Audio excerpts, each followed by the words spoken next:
ਸਤਿ ਸ਼੍ਰੀ ਅਕਾਲ ਬੱਚਿਓ। ਅੱਜ ਅਸੀਂ ਪਲੱਸ 2 ਦਾ 3rd ਚੈਪਟਰ ਮੈਟ੍ਰਿਸਿਸ ਜਿਹੜਾ ਹੈ ਉਹ ਸ਼ੁਰੂ ਕਰਨ ਜਾ ਰਹੇ ਹਾਂ। ਪਹਿਲਾਂ ਤਾਂ ਸਭ ਤੋਂ ਪਹਿਲਾਂ ਤੁਹਾਨੂੰ ਦੱਸਣਾ ਚਾਹਾਂਗੀ ਡੈਫੀਨੇਸ਼ਨ ਵੀ ਮੈਟ੍ਰਿਕਸ ਹੁੰਦਾ ਕੀ ਹੈ। ਜਸਟ ਇੰਟਰੋਡਕਸ਼ਨ ਹੈ ਤੁਹਾਡੀ। ਸਪੋਜ਼ ਕਰ ਲਓ ਤੁਹਾਡੇ ਕੋਲੇ ਕੁਝ 3 ਸਟੂਡੈਂਟਸ ਨੇ। ਮੰਨ ਲਓ ਇੱਕ ਮਨੂ ਹੈ, ਇੱਕ ਰਵੀ ਹੈ, ਇੱਕ ਨਵੀ ਹੈ। ਇਹਨਾਂ ਤਿੰਨਾਂ ਕੋਲ ਕੁਝ ਚੀਜ਼ਾਂ ਨੇ, ਕੁਝ ਪੈਨਸ ਨੇ ਜਾਂ ਕੁਝ ਬੁक्स ਨੇ। ਠੀਕ ਹੈ। ਮਨੂ ਕੋਲ 3 ਪੈਨਸ ਨੇ ਤੇ 2 ਨੋਟਬੁੱਕਸ ਨੇ ਮੰਨ ਲਓ। ਰਵੀ ਕੋਲ 4 ਪੈਨਸ ਨੇ ਤੇ ਬੁक्स ਮੰਨ ਲਓ 3 ਨੇ। ਨਵੀ ਕੋਲ 2 ਪੈਨਸ ਨੇ ਤੇ 4 ਨੋਟਬੁੱਕਸ ਨੇ। ਹੁਣ ਇਹ ਸਾਰੀਆਂ ਜਿਹੜੀਆਂ ਚੀਜ਼ਾਂ ਜਿਹੜੀਆਂ ਨੇ ਇਹਨਾਂ ਨੂੰ ਅਗਰ ਅਸੀਂ ਰੈਕਟੈਂਗੂਲਰ ਫਾਰਮ ਦੇ ਵਿੱਚ ਅਰੇਂਜ ਕਰਕੇ ਲਿਖ ਲਈਏ, ਇਹਨਾਂ ਨੰਬਰਸ ਨੂੰ ਅਰੇਂਜ ਕਰਨਾ ਹੈ ਅਸੀਂ ਸਿਰਫ ਨੰਬਰਸ ਨੂੰ, ਤਾਂ ਅਸੀਂ ਜੇ ਅਰੇਂਜਮੈਂਟ ਨੂੰ ਇੱਕ ਸੀਕੁਐਂਸ ਵਿੱਚ ਲਿਖ ਲਈਏ, ਜਿਵੇਂ ਆਪਣੇ ਕੋਲੇ ਇਸ ਤਰ੍ਹਾਂ ਜਿਹੜੀਆਂ ਹੈ ਇਹਨਾਂ ਨੂੰ ਮਨੂ ਕੋਲ ਜਿਹੜੀਆਂ ਚੀਜ਼ਾਂ ਨੇ ਉਹ ਇੱਥੇ ਦਰਸਾ ਰਹੇ ਆ ਇਸ ਰੋ ਦੇ ਵਿੱਚ, ਰਵੀ ਕੋਲ ਜਿਹੜੀਆਂ ਚੀਜ਼ਾਂ ਨੇ ਉਹ ਸੈਕਿੰਡ ਰੋ 'ਚ ਦਿਖਾ ਰਹੇ ਆ ਤੇ ਨਵੀ ਕੋਲ ਜਿਹੜੀਆਂ ਚੀਜ਼ਾਂ ਨੇ ਉਹ ਤੁਸੀਂ 3rd ਰੋ 'ਚ ਦਿਖਾ ਰਹੇ ਹੋ। ਆਵਲੀ ਜਿਹੜਾ ਕਾਲਮ ਹੈ ਇਹ ਤੁਹਾਨੂੰ ਪੈਨਸ ਬਾਰੇ ਦੱਸ ਰਿਹਾ ਹੈ, ਇਹ ਵਾਲਾ ਕਾਲਮ ਜਿਹੜਾ ਹੈ ਤੁਹਾਨੂੰ ਬੁక్స్ ਬਾਰੇ ਦੱਸ ਰਿਹਾ ਹੈਗਾ। ਇਹ ਇੱਕ ਰੈਕਟੈਂਗੂਲਰ ਫਾਰਮ ਦੇ ਵਿੱਚ ਅਰੇਂਜਮੈਂਟ ਜਿਹੜੀ ਹੈ ਇਸ ਨੂੰ ਅਸੀਂ ਕਹਿੰਦੇ ਆ ਮੈਟ੍ਰਿਕਸ। ਮੈਟ੍ਰਿਕਸ ਤੁਹਾਡੇ ਕੋਲੇ ਡੈਫੀਨੇਸ਼ਨ ਆਏਗੀ ਮੈਟ੍ਰਿਕਸ ਕੀ ਹੁੰਦੀ ਹੈ। ਮੈਟ੍ਰਿਕਸ ਜਿਹੜੀ ਹੈ ਇਹ ਇੱਕ it is an rectangular arrangement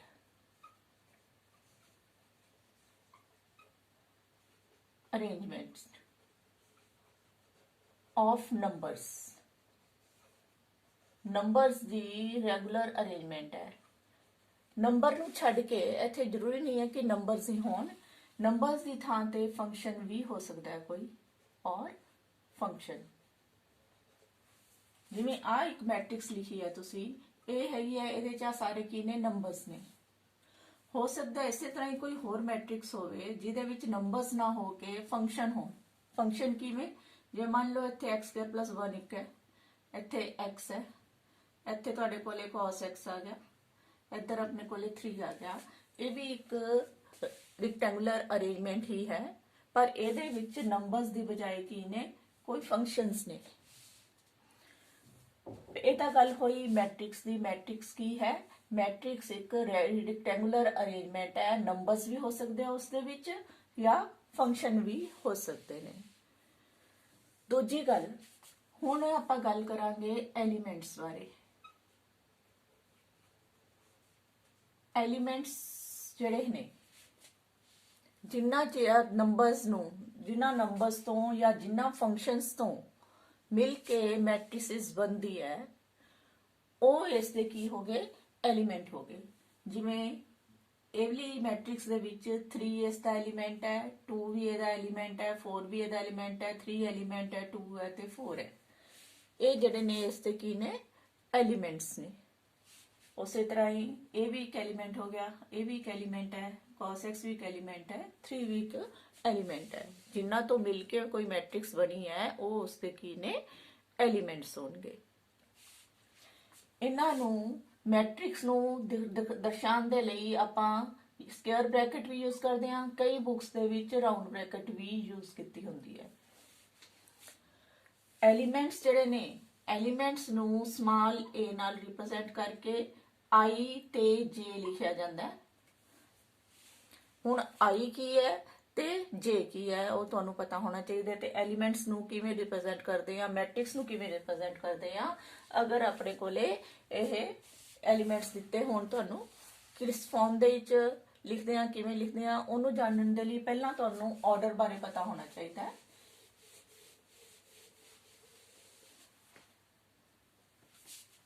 order of matrix.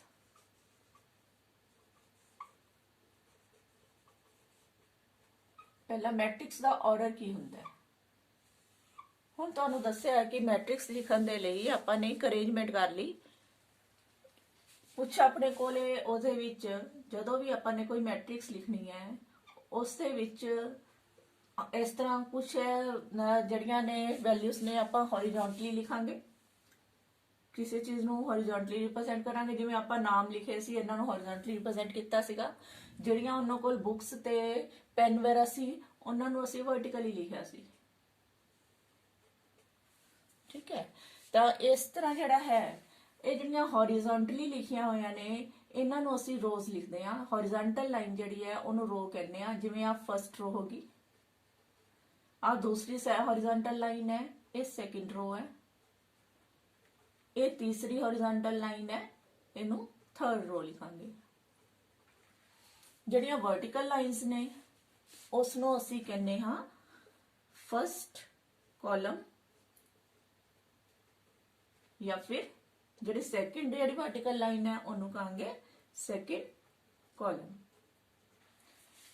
ਇਹ ਤਾਂ ਹੋ ਗਿਆ ਤੁਹਾਡੇ ਕੋਲੇ ਵੀ ਇਹਦੇ ਵਿੱਚ ਕੁਝ ਰੋਜ਼ ਹੁੰਦੀਆਂ ਨੇ, ਕੁਝ ਆਪਣੇ ਕੋਲ ਕਾਲਮ ਹੁੰਦੇ ਨੇ। ਹਰ ਇੱਕ ਮੈਟ੍ਰਿਕਸ ਦੇ ਵਿੱਚ ਅਲੱਗ-ਅਲੱਗ ਨੰਬਰ ਆਫ ਰੋਜ਼ ਹੋ ਸਕਦੀਆਂ ਨੇ ਤੇ ਅਲੱਗ-ਅਲੱਗ ਨੰਬਰ ਆਫ ਕਾਲਮਸ ਹੋ ਸਕਦੇ ਨੇ।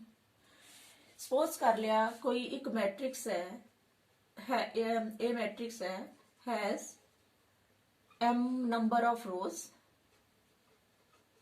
and n number of columns।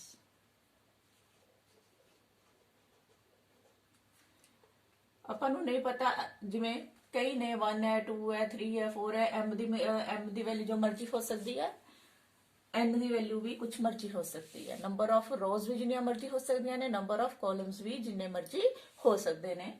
ਤਾਂ ਅਗਰ ਅਸੀਂ ਇਸ ਦਾ ਆਰਡਰ ਲਿਖੀਏ, ਆਰਡਰ ਆਫ ਮੈਟ੍ਰਿਕਸ A ਜਿਹੜੀ ਦੀ ਗੱਲ ਕਰ ਰਹੇ ਹਾਂ ਅਸੀਂ, ਇਹ ਮੈਟ੍ਰਿਕਸ ਦਾ ਆਰਡਰ ਅਗਰ ਲਿਖਣਾ ਚਾਹੁੰਦੇ ਆ ਤਾਂ ਉਸ ਨੂੰ ਅਸੀਂ ਇਸ ਤਰ੍ਹਾਂ ਰਿਪਰੈਜ਼ੈਂਟ ਕਰਾਂਗੇ। ਜਿੰਨੀਆਂ ਰੋਜ਼ ਨੇ ਉਹਨੂੰ ਅੱਗੇ ਲਿਖਾਂਗੇ, ਕ੍ਰਾਸ ਜਿੰਨੀਆਂ ਕਾਲਮਸ ਨੇ ਉਸ ਨੂੰ ਪਿੱਛੇ ਲਿਖੋਗੇ। m cross n order, number of rows ਹਮੇਸ਼ਾ ਅੱਗੇ, ਨੰਬਰ ਆਫ ਕਾਲਮਸ ਹਮੇਸ਼ਾ ਪਿੱਛੇ ਲਿਖੇ ਜਾਂਦੇ ਆ। ਆਰਡਰ ਲਿਖਣ ਰਿਪਰੈਜ਼ੈਂਟ ਕਰਨ ਦਾ ਢੰਗ ਹੈ m क्रॉस n। ਜਿਵੇਂ ਹੁਣ ਆਵਲੀ ਮੈਟ੍ਰਿਕਸ ਹੈ, ਮੰਨ ਲਓ ਇਹ ਵਾਲੀ ਮੈਟ੍ਰਿਕਸ ਜਿਹੜੀ ਹੈਗੀ ਆ ਜਿਹੜਾ ਪਹਿਲਾਂ ਆਪਣੇ ਕੋਲੇ ਦਿੱਤਾ ਹੈ ਵੀ ਜਿਹਦੇ ਵਿੱਚ 3 ਰੋਜ਼ ਨੇ ਤੇ 2 ਕਾਲਮ ਨੇ, ਤਾਂ ਇਹਦਾ ਅਗਰ ਆਰਡਰ ਲਿਖਣਾ ਚਾਹੀਏ ਤਾਂ ਆਪਣੇ ਕੋਲ ਨੰਬਰ ਆਫ ਰੋਜ਼ 3 ਨੇ ਤਾਂ 3 ਅੱਗੇ ਆਏਗਾ, 3 क्रॉस ਨੰਬਰ ਆਫ ਕਾਲਮ ਕਿੰਨੇ ਨੇ 2 ਨੇ ਤਾਂ ਇਹਨੂੰ ਪਿੱਛੇ ਲਿਖਾਂਗੇ। ਇਸੇ ਤਰ੍ਹਾਂ ਹੀ ਅਗਰ ਸਪੋਜ਼ ਕਰ ਲਿਆ ਤੁਹਾਡੇ ਕੋਲੇ ਨੰਬਰ ਆਫ ਕਿਸੇ ਮੈਟ੍ਰਿਕਸ ਦੀਆਂ ਨੰਬਰ ਆਫ ਰੋਜ਼ 2 ਹੋਣ ਤੇ number of column vertical lines ਤੁਹਾਡੇ ਕੋਲੇ ਸਪੋਜ਼ ਕਰਨੀਆਂ 3 ਨੇ। ਇਹਦੇ ਵਿੱਚ 2 ਰੋਜ਼ ਨੇ, ਫਸਟ ਰੋ ਐਂਡ ਸੈਕਿੰਡ ਰੋ, ਕਾਲਮ 3 ਨੇ, first column, second column and third column. ਇਹਨੂੰ ਆਰਡਰ ਅਗਰ ਰਿਪਰੈਜ਼ੈਂਟ ਕਰਨਾ ਮੈਟ੍ਰਿਕਸ ਦਾ ਤਾਂ m ਮੀਨਸ ਰੋਜ਼, ਪਹਿਲਾਂ ਰੋਜ਼ ਅੱਗੇ ਆਣਗੀਆਂ, ਰੋਜ਼ 2 ਨੇ, ਕ੍ਰਾਸ ਕਾਲਮ ਇਸ ਦੇ ਕਿੰਨੇ ਨੇ 3 ਨੇ।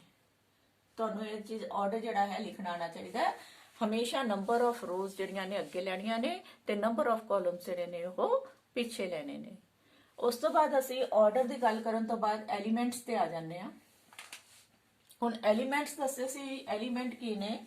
ਐਲੀਮੈਂਟਸ ਜਿਹੜੇ ਨੇ ਉਹ ਜਿਹੜੇ ਜਿਨ੍ਹਾਂ ਤੋਂ ਮਿਲ ਕੇ ਕੋਈ ਮੈਟ੍ਰਿਕਸ ਬਣੀ ਹੈ ਉਹਨੂੰ ਆਪਾਂ ਕਹਿੰਦੇ ਆ ਐਲੀਮੈਂਟਸ। ਹੁਣ ਸਪੋਜ਼ ਕਰ ਲਿਆ ਆਪਣੇ ਕੋਲ ਕੋਈ ਮੈਟ੍ਰਿਕਸ ਹੈ ਜਿਸਦੇ ਨੰਬਰ ਆਫ ਰੋਜ਼ m ਨੇ ਤੇ ਨੰਬਰ ਆਫ ਕਾਲਮਸ n ਨੇ, ਉਹਨੂੰ ਕਿਵੇਂ ਲਿਖਾਂਗੇ? ਜਿਵੇਂ ਆਪਣੇ ਕੋਲ ਫਸਟ ਰੋ ਹੈ, ਫਸਟ ਰੋ ਦੇ ਵਿੱਚ ਸਭ ਤੋਂ ਪਹਿਲਾ ਐਲੀਮੈਂਟ ਲਿਖਾਂਗੇ ਫਸਟ ਰੋ ਤੇ ਫਸਟ ਕਾਲਮ, ਉਹਨੂੰ ਰਿਪਰੈਜ਼ੈਂਟ ਕਰਾਂਗੇ i भी1 ਹੈ j भी1 ਹੈ। ਤਾਂ i भी1 ਤੇ j भी1, ਰੋ ਵੀ ਜਿਹੜੀ ਹੈ i ਜਿਹੜੀ ਹੈ ਰਿਪਰੈਜ਼ੈਂਟ ਕਰਦੀ ਹੈ ਰੋ ਨੂੰ ਤੇ j ਰਿਪਰੈਜ਼ੈਂਟ ਕਰਦਾ ਕਾਲਮ ਨੂੰ। aij ਦਾ ਮਤਲਬ ਕੀ ਹੈ? ਪਹਿਲਾ ਜਿਹੜਾ ਐਲੀਮੈਂਟ ਲਿਖਾਂਗੇ ਇੱਥੇ ਪਹਿਲੀ ਰੋ ਦੇ ਚ ਹੈ, ਪਹਿਲੇ ਕਾਲਮ ਵਿੱਚ ਹੈ। ਉਸੇ ਤਰ੍ਹਾਂ ਹੀ ਅਗਰ ਅਗਲਾ ਐਲੀਮੈਂਟ ਲਿਖਣਾ ਚਾਹੋਗੇ, ਪਹਿਲੀ ਰੋ ਦੇ ਵਿੱਚ ਐਲੀਮੈਂਟ ਆ ਰਿਹਾ, ਫਸਟ ਰੋ ਦੇ ਚ ਐਲੀਮੈਂਟ ਆ ਰਿਹਾ, ਕਾਲਮ ਜਿਹੜਾ ਹੈ ਅਗਰ ਆ ਪਹਿਲਾ ਕਾਲਮ ਸੀ ਆ ਦੂਸਰਾ ਕਾਲਮ ਹੈ ਤੁਹਾਡਾ ਸੈਕਿੰਡ ਕਾਲਮ। थर्ड एलिमेंट लिखोगे first row third column and so on. इसे तरह लिखते लिखते एंड दे उत्ते किन्ने आ जाएगा? रो तो यदि फर्स्ट ही चल रही है, ਆਪਾਂ ਗੱਲ ਕਰ ਰਹੇ ਹਾਂ m क्रॉस n मैट्रिक्स ਦੀ, ਤਾਂ ਕਾਲਮ ਕਿੰਨੇ ਨੇ ਇਸ ਤੇ n ਨੇ, ਤਾਂ ਲਾਸਟ ਐਲੀਮੈਂਟ ਆਏਗਾ n। ਉਸੇ ਤਰ੍ਹਾਂ ਹੀ ਅਗਰ ਦੂਸਰੀ ਰੋ 'ਚ ਲਿਖਣਾ ਚਾਹੀਏ ਐਲੀਮੈਂਟਸ ਅਸੀਂ ਤਾਂ ਦੂਜੀ ਰੋ ਦਾ ਅਗਲਾ ਐਲੀਮੈਂਟ ਹੋਊਗਾ A21 ਕਿਉਂਕਿ ਰੋ ਤਾਂ ਇਹ ਸੈਕਿੰਡ ਹੋਗੀ ਪਰ ਅਗਰ ਕਾਲਮ ਤੇ ਦੇਖਿਆ ਜਾਏ ਤਾਂ ਕਾਲਮ ਇਹ ਕਿਹੜਾ ਬਣ ਰਿਹਾ ਹੈਗਾ ਵਰਟੀਕਲ ਲਾਈਨ ਦੇ ਵਿੱਚ ਪਹਿਲਾ ਕਾਲਮ ਬਣ ਰਿਹਾ ਹੈਗਾ। ਇਸੇ ਤਰ੍ਹਾਂ ਹੀ ਅਗਲਾ ਹੋਊਗਾ ਰੋ ਤਾਂ ਇਹ ਸੈਕਿੰਡ ਹੀ ਹੈ ਪਰ ਕਾਲਮ ਕਿਹੜਾ ਬਣ ਗਿਆ ਇਹ ਇੱਧਰ ਵਰਟੀਕਲ ਲਾਈਨ ਦੇਖੀਏ ਤਾਂ ਇਹ ਸੈਕਿੰਡ ਕਾਲਮ ਹੈ। अगला A23 second row third column and so on कितने तक आएगा A to N तक। रो दा सेकंड रहेगी कॉलम nth आ गया। इसे तरह ही ਅਸੀਂ ਬਾਕੀਆਂ ਨੂੰ ਰਿਪਰੈਜ਼ੈਂਟ ਕਰ ਸਕਦੇ ਹਾਂ ਜਿੰਨੇ ਵੀ ਐਲੀਮੈਂਟਸ ਹੋਣਗੇ ਸਾਰੀਆਂ ਰੋਜ਼ ਨੂੰ ਰਿਪਰੈਜ਼ੈਂਟ ਕਰ ਸਕਦੇ ਹਾਂ ਕਿਉਂਕਿ ਇਹਦੇ ਵਿੱਚ m ਆਰਡਰ ਦੀਆਂ ਰੋ m ਰੋਜ਼ ਨੇ ਲਾਸਟ ਰੋ ਕਿਹੜੀ ਆਏਗੀ m ਵਾਲੀ। ਕਾਲਮ ਕਿੰਨਾ ਹੈ ਇਹ पहला कॉलम है इनू लिखांगे AM1 नाल। अगला AM2 mth रो है पर कॉलम सेकंड है। AM3 रो mth है पर कॉलम थर्ड है। लास्ट इच एलिमेंट आ जाएगा AMN रो mth है तो कॉलम nth है ओदा एलिमेंट है। इस तरह असी रिप्रेजेंट कर सकते हैं एलिमेंट्स नू। AIJ क्लियर हो गया। I मीन्स नंबर ऑफ रो ਨੂੰ रिप्रेजेंट कर रहा है, J mean number of columns ਨੂੰ रिप्रेजेंट कर रहा है ਵੀ ਕਿੰਨਵਾਂ ਕਾਲਮ ਹੈ ਤੇ ਕਿੰਨਵੀਂ रो है। ਹੁਣ ਤੁਸੀਂ ਆਰਡਰ ਬਾਰੇ ਪੜ ਚੁੱਕੇ ਤੁਹਾਨੂੰ ਜਸਟ ਇੱਕ ਦੱਸਦਾ ਜਿਵੇਂ ਆਪਣੇ ਕੋਲ ਸਪੋਜ਼ ਕਰ ਲੈ ਇੱਕ ਮੈਟ੍ਰਿਕਸ ਹੈ 2 3 2 1 0 ਐਂਡ 4 ਸਪੋਜ਼ ਕਰ ਲਿਆ ਇਹ ਮੈਟ੍ਰਿਕਸ ਹੈ। ਪਹਿਲਾਂ ਤਾਂ ਇਹਦੇ ਦੋ ਕੁਐਸਚਨ ਪੁੱਛੇ ਜਾ ਸਕਦੇ ਆ ਇੱਕ ਇਸ ਦਾ ਆਰਡਰ ਪੁੱਛਿਆ ਜਾ ਸਕਦਾ ਤੇ ਦੂਸਰਾ ਇਸ ਦੇ ਵਿੱਚ ਕੋਈ ਵੀ ਐਲੀਮੈਂਟ ਪੁੱਛਿਆ ਜਾ ਸਕਦਾ ਹੈਗਾ। ਆਰਡਰ ਦੀ ਗੱਲ ਕਰੀਏ ਦੇਖੋ ਰੋਜ਼ ਕਿੰਨੀਆਂ ਨੇ ਇਸ ਦੇ ਵਿੱਚ ਅਗਰ ਰੋਜ਼ ਦੀ ਗੱਲ ਕਰੀਏ ਆ ਫਸਟ रो ਹੈ ਆ ਸੈਕਿੰਡ रो ਹੈ। ਨੰਬਰ ਆਫ ਰੋਜ਼ 2 ਨੇ ਰੋਜ਼ ਹਮੇਸ਼ਾ ਅੱਗੇ ਲਿਖੀ ਦੀਆਂ ਨੇ ਕ੍ਰਾਸ ਕਾਲਮ। ਕਾਲਮ ਕਿੰਨੇ ਨੇ ਆ ਫਸਟ ਕਾਲਮ ਹੋ ਗਿਆ ਤੁਹਾਡਾ ਇਹ ਵਾਲਾ ਸੈਕਿੰਡ ਕਾਲਮ ਹੋ ਗਿਆ ਇਹ ਤੁਹਾਡਾ ਥਰਡ ਕਾਲਮ ਹੋ ਗਿਆ। ਤਾਂ ਕਾਲਮ 3 ਨੇ ਤਾਂ ਆਰਡਰ ਦੀ ਅਗਰ ਗੱਲ ਕਰੀਏ ਆਰਡਰ ਆਫ A ਮੈਟ੍ਰਿਕਸ ਉਹ ਤਾਂ ਹੋ ਗਿਆ 2 × 3। ਹੁਣ ਤੁਹਾਡੇ ਤੋਂ ਕੋਈ ਵੀ ਐਲੀਮੈਂਟ ਪੁੱਛ ਸਕਦਾ ਹੈ ਸਪੋਜ਼ ਕਰ ਲਓ ਤੁਹਾਨੂੰ ਪੁੱਛਦਾ ਹੈ ਉਹ A23 ਐਲੀਮੈਂਟ ਦੱਸੋ ਕਿਹੜਾ ਹੈ। A23 ਐਲੀਮੈਂਟ ਦਾ ਮਤਲਬ ਕੀ ਹੈ ਉਹ ਐਲੀਮੈਂਟ ਦੇਖਣਾ ਹੈ ਜਿਹੜਾ ਸੈਕਿੰਡ ਰੋ ਦੇ ਵਿੱਚ ਹੋਵੇ ਤੇ ਥਰਡ ਕਾਲਮ 'ਚ ਹੋਵੇ। ਸੈਕਿੰਡ रो ਤੁਹਾਡੀ ਆ ਵਾਲੀ ਹੈ ਥਰਡ ਕਾਲਮ ਤੁਹਾਡਾ ਆ ਵਾਲਾ ਹੈ ਸੈਕਿੰਡ रो ਤੇ ਥਰਡ ਕਾਲਮ ਦੇ ਵਿੱਚ ਕਿਹੜਾ ਐਲੀਮੈਂਟ ਆ ਰਿਹਾ ਤੁਹਾਡੇ ਕੋਲੇ 4। ਇਸੇ ਤਰ੍ਹਾਂ ਕੋਈ ਵੀ ਐਲੀਮੈਂਟ ਤੁਹਾਡੇ ਤੋਂ ਪੁੱਛਿਆ ਜਾ ਸਕਦਾ ਹੈ। ਹੁਣ ਤੁਸੀਂ ਜੇ ਆਪ ਸੋਚੋ ਜਵਾਬ ਦਿਓ ਤੁਹਾਨੂੰ ਮੈਂ ਪੁੱਛਦੀ ਆ A12 ਐਲੀਮੈਂਟ ਦਾ ਨਾਮ ਦੱਸੋ। A12 ਐਲੀਮੈਂਟ ਦਾ ਮੀਨਸ ਫਸਟ रो ਸੈਕਿੰਡ ਕਾਲਮ 'ਚ ਜਿਹੜਾ ਵੀ ਐਲੀਮੈਂਟ ਹੈ ਉਹ ਦੱਸੋ। फस्ट रो ते सेकंड कॉलम फस्ट रो ते सेकंड कॉलम दे विच क्रॉस विच केड़ा एलिमेंट आ रहा है 3 आ रहा है तो आंसर हो गया 3। अंडरस्टैंडिंग इन्नी होगी होनी है मैट्रिक्स की है उसके ऑर्डर की है ते उसका एलिमेंट जिहड़ा हैगा वो की ने। हुण आपां पढ़ांगे टाइप ऑफ मैट्रिसेस। मैट्रिक्स जिहड़ियां ने किन्ने टाइप्स दियां किहड़ी टाइप्स दियां हुंदियां ने।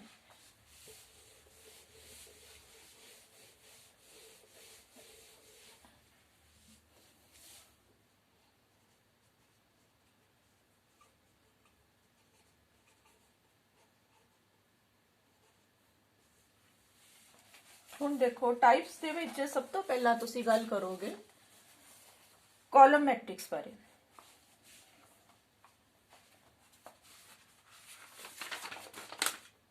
ਕਾਲਮ ਮੈਟ੍ਰਿਕਸ ਦੇਖੋ ਕੀ ਹੈ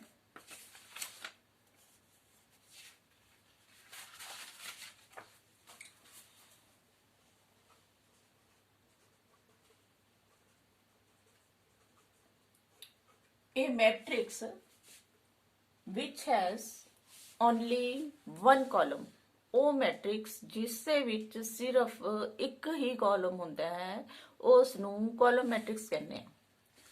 ਸਪੋਜ਼ ਕਰ ਲਿਆ ਤੁਹਾਡੇ ਕੋਲ ਇੱਕ ਮੈਟ੍ਰਿਕਸ ਹੈ ਜਿਸ ਦਾ ਆਰਡਰ ਜਿਹੜਾ ਹੈ 3 × 1 ਹੈ ਜਿਸ ਦੇ ਵਿੱਚ ਇੱਕ ਹੀ ਕਾਲਮ ਹੋਵੇ ਰੋਜ਼ ਜਿੰਨੀਆਂ ਮਰਜ਼ੀ ਹੋਣ। ਜਾਂ ਇਹ ਕਹਿ ਸਕਦੇ ਹੋ m cross 1 ਇਸ ਆਰਡਰ ਦੀ ਅਗਰ ਮੈਟ੍ਰਿਕਸ ਹੋਵੇ, m ਇੱਥੇ ਮੈਂ 3 ਲੈ ਲਿਆ, ਪਰ ਕਾਲਮ ਜਿਹੜਾ ਹੈ n ਜਿਹੜਾ ਹੈ ਤੁਸੀਂ ਹਮੇਸ਼ਾ 1 ਹੀ ਲੈਣਾ ਹੈਗਾ। ਇਸ ਤਰ੍ਹਾਂ ਦੀ ਆਰਡਰ ਵਾਲੀ ਮੈਟ੍ਰਿਕਸ ਨੂੰ ਅਸੀਂ ਕਾਲਮ ਮੈਟ੍ਰਿਕਸ ਕਹਿੰਦੇ ਆ। ਕਿਵੇਂ, ਥੋੜਾ ਪਤਾ ਵੀ ਹੋਣਾ ਚਾਹੀਦਾ ਹੈ। ਜਿਵੇਂ ਆਪਣੇ ਕੋਲ ਆ ਮੈਟ੍ਰਿਕਸ ਹੈ, ਇਸ ਦੇ ਵਿੱਚ ਕੁਝ ਐਲੀਮੈਂਟ ਲਿਖਤੇ ਮੈਂ 2 3 1। ਇਸ ਦੇ ਵਿੱਚ ਦੇਖੋ, ਜੇ ਦੇਖਿਆ ਜਾਏ ਤਾਂ ਇਸ ਤਰ੍ਹਾਂ ਹੌਰੀਜ਼ੌਂਟਲ ਅਗਰ ਲਾਈਨਾਂ ਖਿੱਚਣੀਆਂ ਚਾਹੀਏ ਤਾਂ ਹੌਰੀਜ਼ੌਂਟਲ ਲਾਈਨਸ ਆਪਣੇ ਕੋਲੇ 3 ਬਣ ਗਈਆਂ। ਅਗਰ ਵਰਟੀਕਲ ਲਾਈਨ ਖਿੱਚਣਾ ਚਾਹੁੰਦੇ ਹੋ, ਵਰਟੀਕਲ ਲਾਈਨ ਤੁਹਾਡੇ ਕੋਲ ਇਸ ਤਰ੍ਹਾਂ ਇੱਕੋ ਹੀ ਹੈ, ਤਾਂ ਇਹ 3x1 ਆਰਡਰ ਵਾਲੀ ਮੈਟ੍ਰਿਕਸ ਹੋਗੀ। ਇਸ ਤਰ੍ਹਾਂ ਦੀ ਫਾਰਮ ਜਿਹਦੇ ਵਿੱਚ ਸਿਰਫ ਕਾਲਮ 1 ਹੀ ਹੋਵੇ ਉਹਨੂੰ ਕਹਾਂਗੇ ਕਾਲਮ ਮੈਟ੍ਰਿਕਸ। ਉਸੇ ਤਰ੍ਹਾਂ ਹੀ ਹੁਣ ਆਪਾਂ ਗੱਲ ਕਰਦੇ ਹਾਂ ਰੋ ਮੈਟ੍ਰਿਕਸ ਦੀ। ਰੋ ਮੈਟ੍ਰਿਕਸ ਕਿਹੜੀ ਹੁੰਦੀ ਹੈ? ਰੋ ਮੈਟ੍ਰਿਕਸ ਉਹ ਹੋਏਗੀ a matrix which has only one row, ਜਿਹਦੇ ਵਿੱਚ ਸਿਰਫ ਰੋ ਇੱਕੋ ਹੋਵੇ, ਕਾਲਮ ਕਹੇ ਜਿਹੜੇ ਜਿੰਨੇ ਮਰਜ਼ੀ ਹੋ ਸਕਦੇ ਨੇ, ਉਹਨੂੰ ਅਸੀਂ ਕਹਾਂਗੇ ਰੋ ਮੈਟ੍ਰਿਕਸ। ਇਹਨੂੰ ਅਸੀਂ ਰਿਪਰੈਜ਼ੈਂਟ ਕਰ ਸਕਦੇ ਹਾਂ 1 into n ਦੇ ਨਾਲ।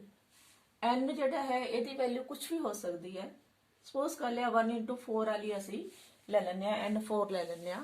n means number of column ਮੰਨ ਲਓ 4 ਨੇ, ਪਰ ਰੋ ਇੱਕੋ ਹੀ ਹੈ। ਇਸ ਨੂੰ ਕਿਸ ਤਰ੍ਹਾਂ ਰਿਪਰੈਜ਼ੈਂਟ ਕਰਾਂਗੇ? ਰੋ ਸਾਡੇ ਕੋਲੇ ਇੱਕੋ ਚਾਹੀਦੀ ਹੈ, ਰੋ ਸਾਡੇ ਕੋਲੇ ਇਸ ਤਰ੍ਹਾਂ ਹੌਰੀਜ਼ੌਂਟਲੀ ਇੱਕੋ ਲਾਈਨ ਚਾਹੀਦੀ ਹੈ, ਕਾਲਮ 4 ਚਾਹੀਦੇ ਨੇ। ਜਿਵੇਂ ਆਪਾਂ ਲੈ ਲਿਆ 5 2 0 1 ਆ ਐਲੀਮੈਂਟਸ ਲੈ ਲੇ। ਇਹਦੇ ਵਿੱਚ ਦੇਖੋ ਤੁਹਾਡੇ ਕੋਲ ਆ ਫਰਸਟ ਕਾਲਮ ਹੋ ਗਿਆ, ਇਸ ਤਰ੍ਹਾਂ ਇਹ ਸੈਕੰਡ ਕਾਲਮ ਹੋ ਗਿਆ, ਆ ਥਰਡ ਕਾਲਮ ਹੋ ਗਿਆ, ਇਹ ਫੋਰਥ ਕਾਲਮ ਹੋ ਗਿਆ। ਰੋ 1 ਹੈ ਪਰ ਕਾਲਮ ਤੁਹਾਡੇ ਕੋਲ ਇਹਦੇ 4 ਨੇ। ਇਸ ਟਾਈਪ ਦੀ ਮੈਟ੍ਰਿਕਸ ਜਿਸ ਦੇ ਵਿੱਚ ਰੋ ਇੱਕ ਹੀ ਹੋਵੇ ਪਰ ਕਾਲਮ ਜਿਹੜੇ ਹੈ ਜਿੰਨੇ ਮਰਜ਼ੀ ਹੋ ਸਕਦੇ ਨੇ, ਉਹਨੂੰ ਅਸੀਂ ਕਹਾਂਗੇ ਰੋ ਮੈਟ੍ਰਿਕਸ। ਕਾਲਮ ਮੈਟ੍ਰਿਕਸ ਨੂੰ ਵਰਟੀਕਲੀ ਲਿਖਦੇ ਆ, ਰੋ ਮੈਟ੍ਰਿਕਸ ਨੂੰ ਹਮੇਸ਼ਾ ਹੌਰੀਜ਼ੌਂਟਲੀ ਲਿਖਾਂਗੇ ਕਿਉਂਕਿ ਇੱਕੋ ਰੋ ਹੈ। ਹੁਣ ਅਗਲਾ ਦੇਖੋ ਤੁਸੀਂ, ਨੈਕਸਟ ਹੈਗੀ ਹੈ ਤੁਹਾਡੇ ਕੋਲੇ square matrix.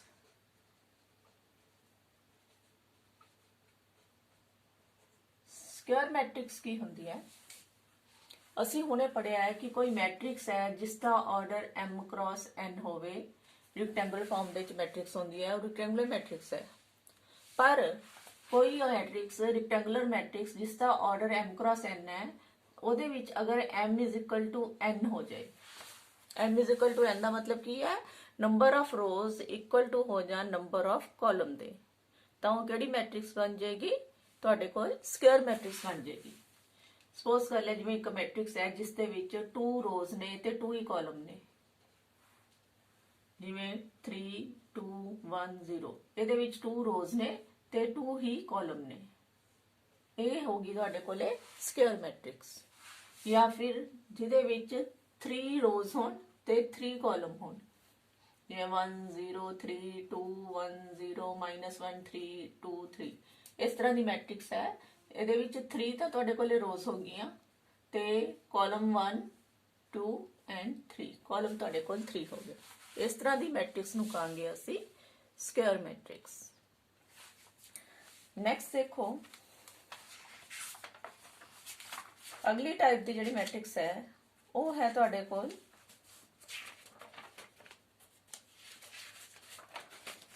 Diagonal matrix.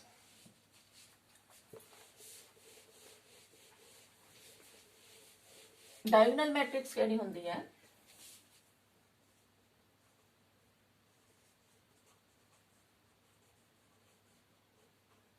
A matrix which has